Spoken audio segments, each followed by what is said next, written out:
parlé beaucoup là. Est-ce que vous avez ça chez vous? Ça se passe au Burkina Faso. La cascade. Du monde, le monde entier, il n'y a pas un pays qui a ça, si ce n'est pas nous. Voilà, on n'a pas la même, mais on a ça. Est-ce que vous aussi, vous avez ça chez vous? On n'a pas la même, mais on a cascade. Voilà, tu vois, ça là est plus fort que la place d'Abidjan. Mon père le Prado, mon père me dit toujours, mon fils privat. Lorsqu'un singe veut mourir, c'est là qu'il trouve qu'il fait chaud dans la forêt. Et puis il sort. Ce Boukis là, oui, je dis bien ce Boukis, qui allait filmer l'usine de fond d'étain qu'il appelle Cascade là. D'abord même toi-même, dents qui est dans ta bouche, on dirait escalier de Washington, dents superposées, tu vas penser que c'est escalier roulant qui est dans la gueule là. Toi aussi tu vas te lever pour parler de nous, soit disant que ouais, il n'y a pas cascade en Côte d'Ivoire. Quand toi-même tu regardes vos cascades, poussière même que l'eau n'arrive pas à laver là, ça te plaît. Quand toi tu regardes cascade qui est derrière vous là, même pour tellement que votre pays est poussiéreux, ça veut dire l'eau même de la cascade n'arrive pas à laver la poussière. L'atmosphère même dans laquelle tu as fait la vidéo, même le vent a été sali de poussière. Tu vas penser que c'est votre pays on sollicite pour fabriquer fond de teint. Ou bien l'eau qu'on prend pour faire fond de teint là, c'est vous qui fournissez ça. Ah mais moi je ne savais pas. On vous avait laissé un peu. Vous voulez vous guinder sur nous les Ivoiriens. J'étais un peu en voyage. J'ai trop reçu les messages de mon père qui me dit le chic défenseur, tu es où? Donc je suis revenu pour vous mettre en place un peu. Ah oui. Quand toi-même, tu regardes ce qui t'appelle cascade de ton pays là, ça te plaît.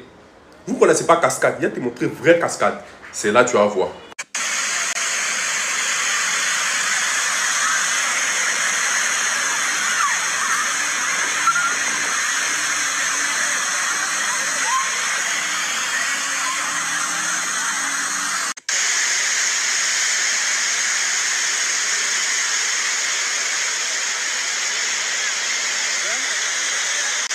Quand tu as vu l'atmosphère de notre cascade que je viens de te montrer, et l'atmosphère de cascade que toi tu m'as montré là, c'est le même level. Pourquoi vous aimez vous donner de l'importance comme ça? Quand on va vous charger, c'est pour dire que tu insultes tout un peu. C'est pour venir écrire en commentaire Makende, c'est comme vous-même votre pays là. Tous même les habitants même sont derrière des Makende là-bas. Ils ne savent pas si c'est eux qui m'ont fou, c'est vous qui m'avez montré le mot ici. Bon, toi, je ne sais pas c'est quel buzz tu voulais chercher. Mais quand toi-même tu regardes l'atmosphère même, regarde, à côté de ta cascade, il y a l'atmosphère de la poussière. Tu as pensé que Satan vous a doté. Tu as pensé que Lucifer, patron de la poussière, vous a doté. Ou bien vous avez signé un partenariat avec la poussière, je ne sais pas. Tu as parlé des poussières, non? Il va te montrer chez nous ici, là, ce qu'on a. Et puis tu vas voir si c'est le même level. Est-ce que tu as ça chez toi? Regarde.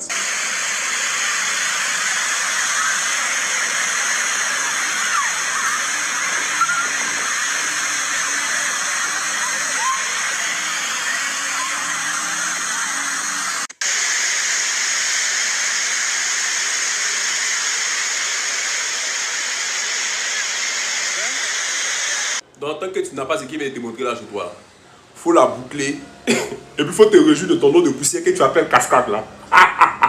Comme pays de Ibrahim, trop.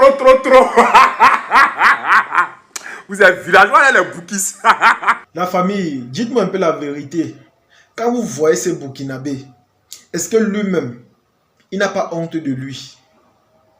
Est-ce qu'il n'a pas honte de lui? C'est-à-dire, quand il fait une vidéo pareille, dans le but de larguer la Côte d'Ivoire ou encore de présenter son pays, est-ce qu'il n'a pas honte de lui?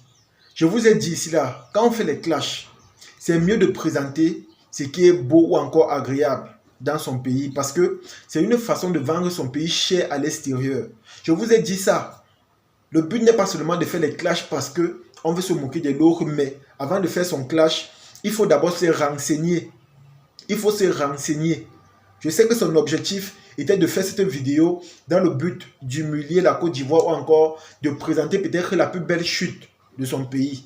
Mais est-ce que au préalable, il s'est renseigné? Est-ce qu'il a fait les recherches? Est-ce qu'il est parti sur Google pour taper les plus belles chutes d'eau en Côte d'Ivoire? Non. Parce que s'il avait fait cela, je ne pense pas qu'il devait venir nous présenter cette chute poussiéreuse de cette manière. Jusqu'à ce qu'il largue la Côte d'Ivoire, il insulte les Ivoiriens en disant que chez nous on a les chutes d'eau, vous avez quoi? Honnêtement, c'est honteux. C'est honteux, ça ne donne même pas l'envie de venir dans votre pays visiter. Ça ne donne pas l'envie. la famille, ça ne donne pas l'envie. Quand moi je vois ça, je ne ressens pas le besoin ou encore l'envie de visiter votre pays. Parce que quand tu vois, tu sens la pauvreté, la misère, bref. C'est-à-dire, ce que tu montres là, on a l'impression que c'est à l'image de votre pays. Et ça ne donne pas l'envie. Présentez ce qui est beau dans votre pays, présentez ce qui est agréable, ce qui est charitable. Donnez-nous l'envie de venir visiter. Quand tu vois par exemple les chutes d'eau en Côte d'Ivoire, tu as l'impression que là-bas, il y a seulement les sites touristiques. Ça donne l'envie d'aller visiter, de découvrir, de voir comment ça se passe là-bas. Ça donne l'envie de connaître. C'est comme ça. Lorsqu'on veut faire les clashs, on se renseigne d'abord, on fait les recherches. Et on présente ce qui est beau. Parce que dans le clash, c'est vrai, on va chercher à rabaisser l'autre ou encore à montrer notre supériorité. Mais l'objectif aussi est de présenter son pays de la meilleure des manières, de vendre très cher son pays à l'extérieur, de montrer aux étrangers que voilà, mon pays est accueillant, c'est joli, c'est beau, il y a plein de belles choses. C'est comme ça qu'on fait. C'est comme ça qu'on fait. Je ne sais pas déjà avec quel téléphone tu as fait ta vidéo, mais tout n'est pas organisé. C'est-à-dire le climat, le décor, bref, tout est à refaire. Il y a tellement de poussière là-bas. Pendant que la Côte d'Ivoire a vaincu ce problème de manque de route, de poussière, on a l'impression que chez vous, c'est encore d'actualité. Parce que quand on voit la poussière comme ça, on comprend simplement que là-bas, il n'y a pas encore les routes. On comprend qu'il y a encore les problèmes de route. Parce que dans les endroits où il y a la route, où il y a le développement, où il y a la civilisation, il n'y a pas la poussière. Tu ne vas pas aller par exemple du côté de l'Europe, tu vas voir la poussière parce qu'on a gourgonné partout. On a rendu partout agréable. On a rendu partout vivable. Quand tu vois quelqu'un là-bas, il porte son habit, il part travailler, il revient, il est propre. Tu sens que ce problème de poussière-là n'est plus d'actualité. Mais quand on voit votre vidéo, quand on voit ta vidéo en particulier, on comprend qu'il y a la poussière comme ça là. Et on a l'impression que c'est en brousse. Généralement en brousse, il n'y a pas la poussière. Mais si chez vous, en brousse, il y a la poussière, c'est que c'est grave. Tu peux déduire simplement que à l'extérieur là, c'est autre chose. C'est que c'est grave. Donc avant de clasher la Côte d'Ivoire parce que vous recherchez la visibilité ou encore parce que vous voulez qu'on parle de vous, pardon, de grâce, faites les recherches. Faites des recherches. Je sais que vous avez compris en Afrique que voilà, si vous voulez la visibilité ou encore la Starmania, il faut forcément clasher la Côte d'Ivoire ou encore sortir du n'importe quoi le sujet. Je sais que la plupart des gens ont compris ça. Parce que c'est la Côte d'Ivoire qui donne la visibilité, le nom, le succès aux autres. Tout le monde a compris ça. Mais faites les choses bien. Faites les choses bien. La prochaine fois, quand tu vas faire une vidéo, dans le but de dénigrer la Côte d'Ivoire, va d'abord faire les recherches. Faites d'abord les recherches. Pas sur Google, sur YouTube, sur Internet, pas partout, n'importe quel site de recherche. Tu tapes, si par exemple, tu veux te baser peut-être des routes pour te moquer d'eux, cherche d'abord le nombre de routes en Côte d'Ivoire gourgonnées, si tous les axes sont gourgonnés. Si par exemple, tu veux parler des chutes, va sur Google, tape d'abord les sites touristiques en Côte d'Ivoire. Si par exemple, tu veux parler de la lumière ou encore de l'eau en Côte d'Ivoire, va sur Internet, tape les recherches là-dessus. Si maintenant tu vois les défaillances, c'est là que tu peux te baser de ça en cherchant quelque chose chez vous qui est supérieur à eux. Pour te moquer de là, on va comprendre. Mais si pour vous, c'est la meilleure chute là-bas, si pour vous, c'est le développement là-bas, si pour vous, c'est votre pic, c'est votre maximum, c'est que c'est grave. Et je suis désolé de te dire que ça ne donne pas l'envie de venir dans ton pays visiter. Parce que tu présentes ton pays très mal. Tu présentes ton pays de la mauvaise des manières. Tu montres aux gens que là-bas, il y a la souffrance. Tu montres que ça ne va pas. Tu montres que c'est un problème qu'on a déjà réglé à l'extérieur. Chez vous, c'est encore d'actualité. Pendant que les Ivoiriens sortent les immeubles ou encore les tours Elf, l'une des plus grandes tours en Afrique. Pendant ce temps, vous avez encore ce problème-là de poussière ou encore de route. Et à travers mes propos, tu comprends qu'il y a encore beaucoup à faire. Il y a encore beaucoup à faire. Donc de grâce, à un moment donné, avant de faire les clashs, faites d'abord les recherches. Je sais que vous êtes un peu jaloux de l'attachement Côte d'Ivoire-Cameroun, Côte d'Ivoire-Mali, ou encore de l'attachement Côte d'Ivoire-Maroc. Parce que lors de la CAN, il y a eu cet attachement-là qui est venu au monde, qui est né. Je sais que beaucoup de personnes sont jaloux de ça. Quand vous voyez les petits clashs qu'il y a sur les réseaux avec les autres pays, vous les enviez, vous êtes jaloux. Vous voulez qu'on parle aussi de vous. Vous voulez que l'actualité de votre pays chauffe. Vous voulez aussi les polémiques. Je sais que beaucoup d'Africains envient cela. Mais faites les choses doucement ou encore naturellement. Vous savez, sur Internet, on est là pour se distraire ou encore se divertir. Et à travers ça, les clashs ne sont pas épargnés.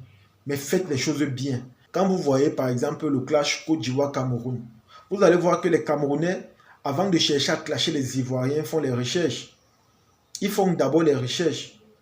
Vous allez voir si par exemple on parle des salaires ou encore on parle des routes. Les Camerounais, même s'ils sont conscients que chez eux, il y a encore les manques de routes, ils vont quand même aller filmer les plus belles routes, les plus beaux endroits pour présenter.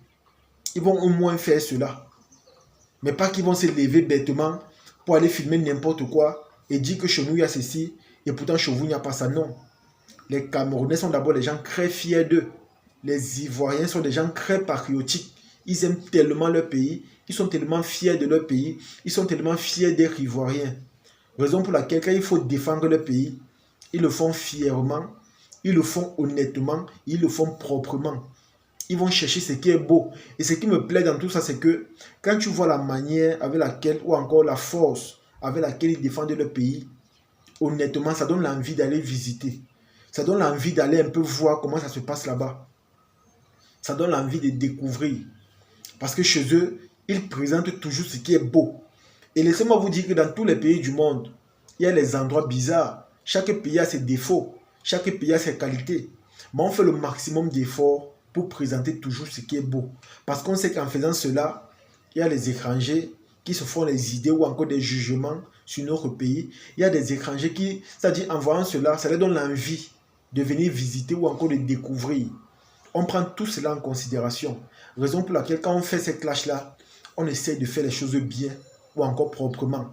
Donc vous aussi, prenez exemple sur la Côte d'Ivoire ou encore les autres pays avec lesquels tout le temps il y a attachement. Prenez exemple sur eux. Parce que si vous faites pour vous là honnêtement, c'est pas beau. Au contraire, vous êtes en train de salir l'image de votre pays. Vous êtes en train de présenter votre pays mal. Et ce n'est pas bon. Parce que je suis convaincu que même au Burkina Faso, il y a aussi des endroits qui sont jolis. Il y a des beaux endroits que si tu visites ou encore tu marches, tu vas découvrir. Voilà les endroits qu'on veut voir. Voilà les endroits qu'on veut voir. On ne veut pas voir les endroits bizarres où vous êtes tellement paresseux au point où vous n'êtes même pas parti chercher ce qui est beau. Je ne sais pas si c'est l'argent de transport qui vous manque ou encore la volonté ou encore le courage ou peut-être que c'est votre maximum là-bas, je ne sais pas. Mais au préalable, faites quand même les efforts pour faire les choses bien. Donnez-vous quand même les moyens de le faire. Faites les choses de telle sorte que quand on vous verra, on dira que oui, ils ont fait, ils sont arrivés, ils ont soulevé. Ne faites pas les choses basiques ou encore bêtement ou encore à petit niveau. Parce que ce n'est pas encourageant. Ça ne donne même pas l'envie d'aller visiter ou encore d'aller voir. En tout cas, les amis, c'est ici que se termine la vidéo. Chers Ivoiriens, comme j'ai l'habitude de dire, il y a beaucoup comme ça qui font des vidéos parce qu'ils recherchent la visibilité. Ils veulent un peu qu'on parle d'eux. Ils veulent créer l'attachement. Mais la méthode parfois n'est pas bonne. Allez sur TikTok, faites des challenges. Créez les danses. Je vois beaucoup de pays qui ont eu la visibilité. Il y a beaucoup de TikTokers étrangers qui ont fait en sorte qu'on parle de leur pays à travers la réussite des challenges. Parce qu'il faut le dire, il y a des challenges qu'on lance, ça concerne tous les pays du monde entier. Et c'est comme ça que quand tu te mets à fond, tu sors le meilleur de toi, tu deviens ce qu'on appelle un ambassadeur ou encore une référence de ton pays à travers ce challenge-là. Et c'est comme ça que toutes les pages médiatiques, tous les TikTokers, blogueurs là, parlent de toi et de ton pays en particulier. Et c'est comme ça que ça fait qu'on parle de ton pays de la meilleure des manières. On parle de ton pays, on fait la promotion et c'est beau. Prenons au moins cet exemple sur cela. Au lieu de venir faire des clashs inutiles ou encore de dire des choses qui n'ont pas de sens ou encore de vous rabaisser ou de vous humilier vous-même de cette manière. C'est tellement choquant les amis. En tout cas, partagez la vidéo et on se dit à la prochaine. Ciao.